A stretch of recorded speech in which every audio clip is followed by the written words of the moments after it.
হযরত মূসা কালিমুল্লাহ আলাইহিস সালাম আল্লাহকে বলে, আল্লাহ জান্নাতে আমি মূসার সাথে কে থাকবে?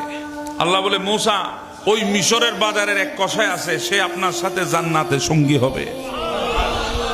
মূসা কালিমুল্লাহ বলে, আল্লাহ আমি পয়গম্বর, আমি নবী, আমি রাসূল, বড় বড় 4টা কিতাবের একটা কিতাব আমাকে দিয়েছেন, এমন তাকত আমাকে দিয়েছেন। ইদরিব বিআসাকা, যখন মূসা কালিমুল্লাহর লাঠির আঘাত পাথরে হতো, ঝর্ণা বের হতো, নদীতে হলে ব্রিজ হতো, লাঠি নিক্ষেপ হলে সাপ হয়ে যেত, এত বড় জলিলুল কদরের পয়গম্বর মূসা কালিমুল্লাহ আমার সাথে জান্নাতে একটা কসাই থাকবে বুঝি?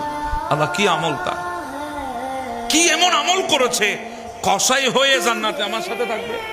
বলে, যান, সব তো আমি বলবো না, আপনি কিছু দেখে আসেন, যান আপনি মিশরের বাজারে গিয়ে দেখেন তার আমল কি আছে। তাকিয়ে আছে মূসা কালিমুল্লাহ, যায় দাঁড়ায় আছে এক পাশে, দেখছে ওই ছেলেটা, যুবকটা দেখতে নওজোয়ান, সে সকালবেলা পশু জবাই করে ওই পশুটা থেকে কিছু ভালো ভালো গোশত আলাদা করে রেখে দিয়েছে, অল্প কিছু গোশত, বাকি গোশতগুলো দোকানে তুলেছে, এরপরে বিক্রি শুরু করেছে। সব বিক্রি শেষে যেই গোশতগুলো প্রথমে তুলে রেখেছে ওই গোশতগুলো নিয়ে দোকান বন্ধ করে রওনা হয়েছে। মূসা কালিমুল্লাহ বলে, আমাকে তার পিছু নিতে হবে। মূসা কালিমুল্লাহ পিছনে নিয়েছেন ওই বান্দা। কদ্দূর যাওয়ার পর সামনে গিয়ে দাঁড়িয়ে গেছেন, দাঁড়িয়ে বলে, বাবা আমি একজন মুসাফির মানুষ, অনেক দূর থেকে এসেছি। ওই যুবক মূসা ইসলামকে চিনতে পারেন নাই, কারণ মুখের মধ্যে নেকাব ছিল, মুখ ঢাকা ছিল। বাবা আমি একজন মুসাফির, অনেক দূর থেকে এসেছি, আমি কি তোমার ঘরে মেহমান হতে পারবো?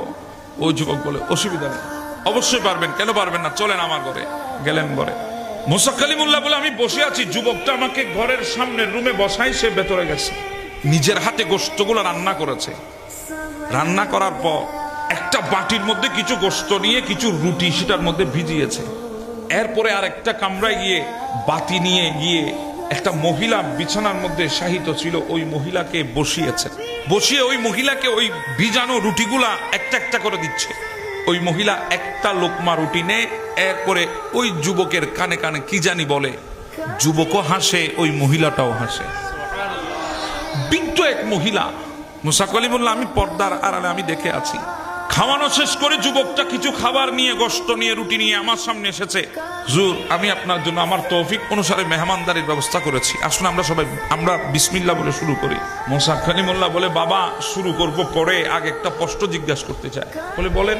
বলে, ঘরের ভিতরে ওই মহিলাটাকে, যাকে তুমি একটা একটা করে ভিজানো রুটি খাওয়াইছো, খাওয়ানোর পরে ওই মহিলা তোমার কানে কানে কি বলে আর তুমি মুচকি মুচকি হাসো, কারণ কি? বলে, হুজুর যে এই মহিলাটাকে দেখেছেন এটা আর কেউ না, এটা আমার গর্ভধারিণী মা। হুজুর আমার মা প্যারালাইজড হয়ে গেছে, অবশ হয়ে গেছে, বিছানাবন্দি হয়ে গেছে, নড়তে পারে না, চড়তে পারে না, আজকে অনেক বছর।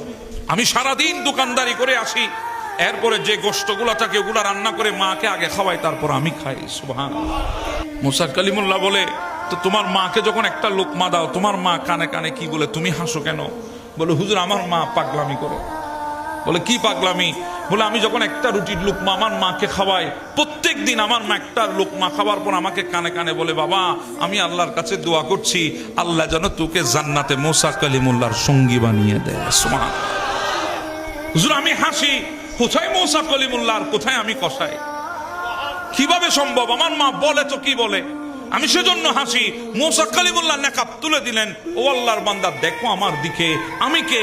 আমি আল্লাহর পয়গম্বর মূসা কালিমুল্লাহ। আমি আজকে জিজ্ঞাসা করেছিলাম আল্লাহকে, আল্লাহ আমার সাথে জান্নাতে সঙ্গী কে হবে? আমার আল্লাহ আমাকে একজনের কথা বলেছে, আমি দেখার জন্য এসেছি। ও যুবক, সেই সঙ্গীটা হলো তুমি, তুমি, তুমি। হ্যাঁ, তোমার মা দোয়া করেছে মিশরের জমিনে, আল্লাহ কবুল করে নিয়েছেন। সুবহানাল্লাহ।